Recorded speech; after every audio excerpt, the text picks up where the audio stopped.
Today we will focus on which company we're willing to choose between company 1 and 2. She will explain the meaning of each ratio calculated, and we're working on credibility and make the conclusion. Peter will talk about asset efficiency, liquidity, and capital structure. Now it's Jay's part to explain the meaning of them. Hello everyone, today I'm going to talk about the meaning of each retail.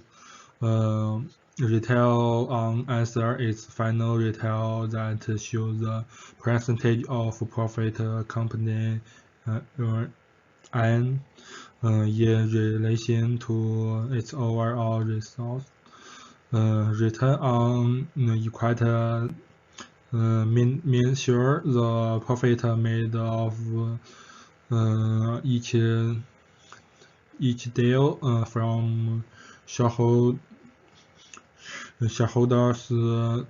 equity. Gross profit margin is the mathematical answer used to answer companies' financial health. Net profit margin is the percentage of revenue left after all expenses have been deducted from sales. Asset turnover is a measure of how efficiently management it's use the answer at disposal to promote sale. Inventory turnover it's retail showing how many time company has sale and replied inventory during a given creditor days show the average number of days your business take to pay sales. The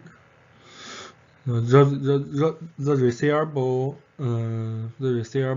turnover retail measure how many times a business can collect the average accounts receivable during the year. The correct retail is liquidity retail that measure a company's ability to pay short-time obligation or their deal within 1 year. Quick retail is an indicator of companies' short-time liabilities position that retail of the retail of debit to total answer is an indicator of company's financial leverage. The interest coverage retail is used determine how easily the company can repay the interest on its outstanding debt. Looking at the profitability of two companies, round table, ROE is 26% in company 1 and 25% in company 2. See, every single bank invests 26% of net profit bank will generate in, but only 25% in company 2. There are and GPN, which is 29% in company 1 and 21% in company 2, and PN, which is 4.6% in company 1 and 3% in company 2. From company 1, its gross profit measure fell slightly, but in fact its sales increased from 2018 to 2019. Its sales costs that raised by a larger degree. The rate of profitability ratio here, net profit to measure return of assets and the return of equity, which all went up quite significantly from 2018 to 2019. Even though the other three ratios of Company 1 present a rising trajectory, its performance of profitability fell behind Company 1 obviously in 2019, with all four ratios lower than Company 1. Now as Peter turned to explain the asset efficiency, capital structure, and the liquidity.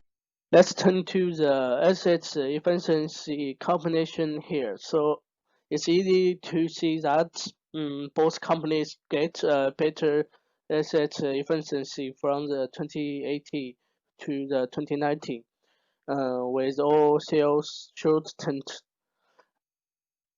So now let's turn to the liquidity analysis. So here from the table, you can see that company 2 has a better liquidity than the company 1.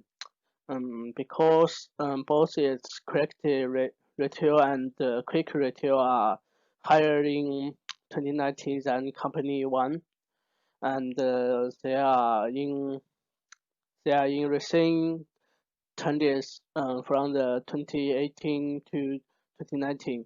However, in practice, the liquidity is also related to the asset efficiency, especially the inventory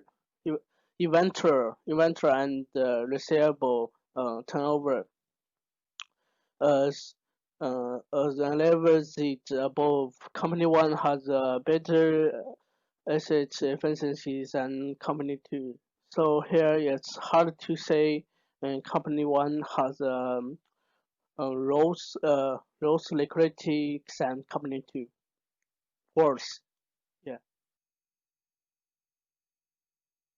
So it's easy to see that company 2 has a better liquidity than the company 1 because both its correct retail retail and quick retail are higher in 2019 than the company 1. So the company 2 better than the company 1. Let's move on to the last station, capital, the lecture. EBIT of company 1 is nearly the 90%, while the EBIT of company 2 is nearly the 27%. Although asset retail is 55% in company 1 and 59% in company 2.